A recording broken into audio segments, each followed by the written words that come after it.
Take a break from your busy schedule and join Harold Sala for Guidelines, a 5-minute commentary on living. One of the most important things you can ever learn about God is that God is God. Well, that's not very profound, you may think, but it is really, and here's why. Not knowing God, we assume that He is a kind of glorified human, and therefore try to understand Him just as you would another person. Now, to say that God is God isn't to say for a moment that He is not a person with intelligence, will, and emotions. He is that plus an infinite amount more. He is also one who can be known, which means that God is not a force, the prime mover of the universe, or an abstract power way out there, wherever that may be. To say that God is to make a powerful assertion which takes you above the level of humanity, yes, rising to the supernatural. Therefore, we should assume that in so many ways, God is different from human beings that we know. God never changes. He has neither beginning nor end. He never grows weary or becomes bored or frustrated. He's faithful too. What God says He will do. It may take Him some time, perhaps even a long, long time, and you may get pretty restless waiting for Him to come through, but He will eventually.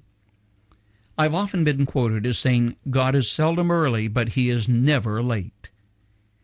A man who spent a lifetime walking with the Lord, who was perhaps closer to God than any man in his day, Samuel the prophet wrote, He who is the glory of Israel does not lie or change his mind, for he is not a man that he should change his mind. This is one of the reasons why it's hard for some to understand Him. God is different from us. He's never in a hurry, but we often are. He always keeps His word, but often we don't. He just operates on a different logic level, and that's why it's tough at times. God Himself told us this a long time ago. You'll find these words in Isaiah 55, verses 8 and 9. For my thoughts are not your thoughts, neither are your ways my ways, declares the Lord. As the heavens are higher than the earth, so are my ways higher than your ways, and my thoughts than your thoughts. God is also different from us in that He has infinite patience and compassion. He understands when we wouldn't even try. Have you never read a newspaper account of some terrible situation where someone was brutal to another, perhaps a child or an innocent victim, and you thought, if I were God, I'd strike that guy dead?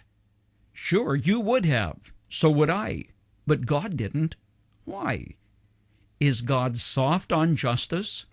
Well, some have thought so, even those who were spiritual people or prophets.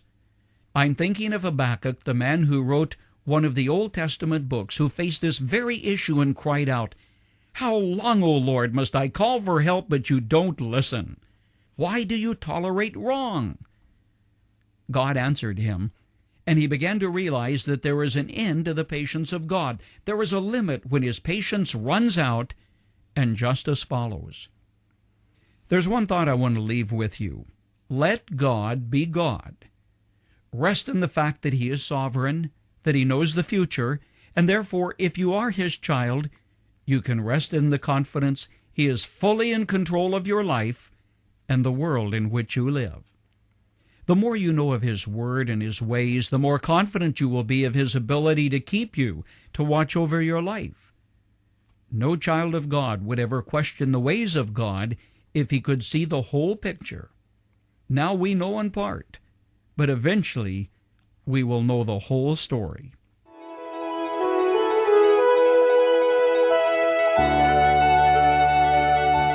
You've just heard Dr. Harold Sala with Guidelines, a 5-minute commentary on living. If you would like to listen to the program again, download a copy, subscribe to our e-commentary, or view other resources, visit guidelines.org. We would like to hear from you too. You can email us at info@guidelines.org. That's info@guidelines.org. Thanks for listening, and we invite you to join us again for the next edition of Guidelines.